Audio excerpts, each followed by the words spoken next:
friend who will share some words of Torah with us.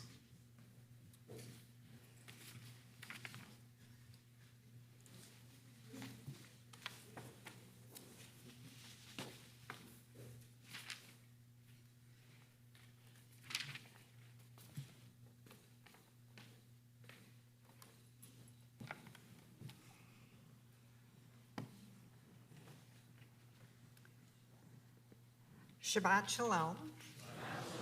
I'm Joe Zephyrin, and it is my pleasure to present the Devar Torah for today.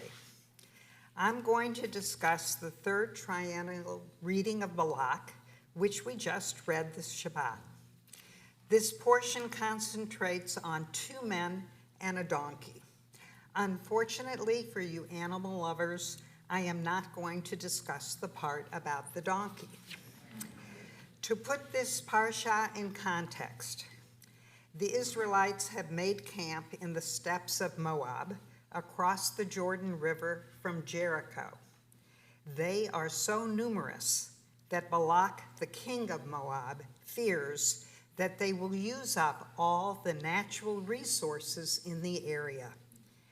In a descriptive comment, the king says about the Israelites, "Now this horde will lick clean all that is about us, as an ox licks up the grass in the field."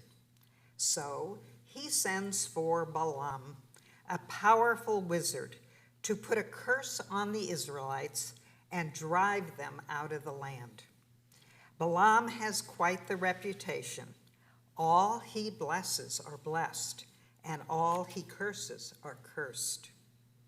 But although Balaam is hired to curse the Israelites, on 3 different occasions, he speaks the words that God has put in his mouth, and he blesses the Israelites. His third blessing contains the beautiful words that we sing at our Shabbat morning service, and I know you people know it, so please join in. Ma tovu ohalecha Yaakov mishkanotecha Yisrael. How fair are your tents, O Jacob, your dwellings, O Israel. Balaam says their encampment is beautiful and well ordered, reflecting God's presence and God's protection. Balaam ends his blessing with these words, "Blessed are they who bless you, and accursed are they who curse you." Blessings and curses, it's such a biblical concept. So when I was thinking about how to make this parsha relevant for us today, I thought how our words can be used as a blessing to get good results, or our comments can be like curses, bringing about bad results. Our words have the power to heal or to harm, mend or to destroy. Our words are so powerful, our High Holiday Siddur reflects this concept. On Yom Kippur, we beat our chests and recite the Al-Chetz. So many of these sins concern our words. We have sinned against you by idle chatter. We have sinned against you by the way we talk. We have sinned against you through foul speech. We have sinned against you through foolish talk. We have sinned against you by speaking ill of others. We have sinned against you through everyday conversation. We have sinned against you through gossip. And we have sinned against you through empty promises. We all want blessings. We want to hear positive comments and receive encouragement. We do our best when our parents, our teachers, and our coaches have faith in us. We want to live up to their expectations to be successful. One example that comes to mind is when supposedly low-performing students are told by their teachers that they are really capable of much higher work. They live up to those expectations. Now, to understand my next story, you have to know that I had a very bright purple streak running through my hair right here a few months ago. It kind of has faded. Anyway, a few months ago, I was feeling very low. I had no energy, and I was not looking forward to going downstairs to work out. So I got on the elevator, and I looked, and there was a young man, a new employee, and he smiled at me, so I smiled at him. But when he got off the elevator following his boss, just as the elevator doors were starting to close, he leaned in, and behind his boss's back, he mouthed the words, "I love your hair."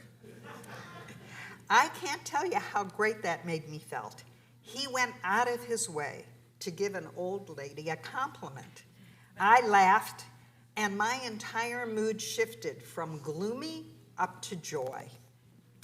The same is true of curses. When someone is told over and over that they are stupid, that they're clumsy, or that they're unattractive, that is how they see themselves. It becomes a self-fulfilling prophecy. Those negative comments tear a person down. How many of you were told in grade school, just mouth the words, "Don't sing"? Here is an example how that curse, though, can be changed into a blessing. I had a choir teacher who did not tell the kids, "Don't sing." Instead, he took the time to teach us how to listen for the note and try to sing on pitch. But cracks like, "Who dressed you?" or "Go stand at the back of the dance line, you're throwing everyone off," those comments destroy a person's self-confidence. It's almost like murder. As our rabbis taught in Talmud Bava Metzia, anyone who humiliates another person in public, it's as if she were spilling blood. Verbal assaults destroy a person bit by bit. Historically, some situations may have started out as a curse, but then it becomes a blessing. In my generation, girls were told they were not good at math, they were not good at chemistry or science, and most of all, never show the boys how smart you are. Women were steered towards marriage or teaching, but not the sciences. Look at the difference in today's world. The concept that women are capable of complex thought, that has evolved. And now women have entered the fields of medicine, chemistry, engineering, technology, and the rabbinate. My best friend's story is a perfect example of how a curse actually turned into a blessing. In the 10th grade, her advisor looked at her academic record and said, "You don't have what it takes to go to college. Tell your father not to waste his money. Just sign up for secretarial school. That's the best you can do." That was a crushing blow to her self-esteem. However, something happened that changed her life, something her advisor could never have predicted. She met a boy, and they started dating, and he was very bright, and he ran the before-school tutoring class. So in order to hang out with him, she started to attend these classes. And there, what do you think? She learned good study habits from her boyfriend, and of course, she wanted to impress him, and she began to apply herself. Well, she graduated from college, and she's had 3 careers. She was a high school history teacher, the owner of a company that managed apartments, and now she's a very successful financial advisor. Sometimes we can overcome those curses. My hope for us today is that we become more and more aware of the way we're going to use our words. Constant complaining, and Debbie talked about that in her devar, about kvetching all the time. Constant complaining, negative criticism, speaking ill of others, and gossiping, those are the al-hates, these sins that only result in tearing down, not in building up.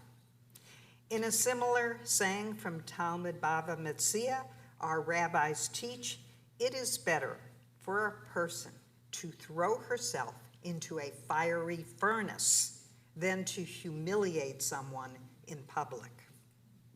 In other words, we must do everything in our power to avoid embarrassing someone in front of our family, our friends, and our community. As individuals, we love getting compliments, encouragement, and especially we want to be heard. We should all be thinking about how we can use our words to strengthen and connect to the people around us. Make someone feel good. Offer to listen to someone you know who is in pain. Do not try to fix them, just listen to them. Notice something nice and then comment about it. Make someone's day, just like our staff member in the elevator changed my perspective and lifted me up. Let us be like Balaam. Let us bestow blessings on one another, not curses. I want to end with this prayer from our Siddur, which we're going to recite at the end of the Amidah. My God, keep my tongue from evil, my lips from lies. May the words of my mouth and the meditation of my heart be acceptable to you, my rock and my redeemer. Shabbat shalom. Thank you.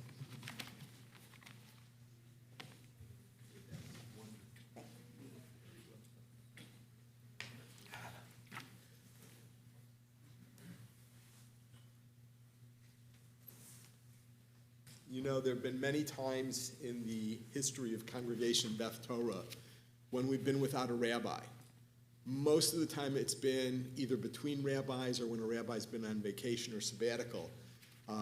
Only recently has it been from maternity leave. But what Joe did this morning is just a testament to our congregation that even without a rabbi present, we keep going and our services are as meaningful and as educational as they are when we do have a rabbi here up on the bima. So Joe, thank you so much. That was wonderful. I'm going to invite Elizabeth Stein up to lead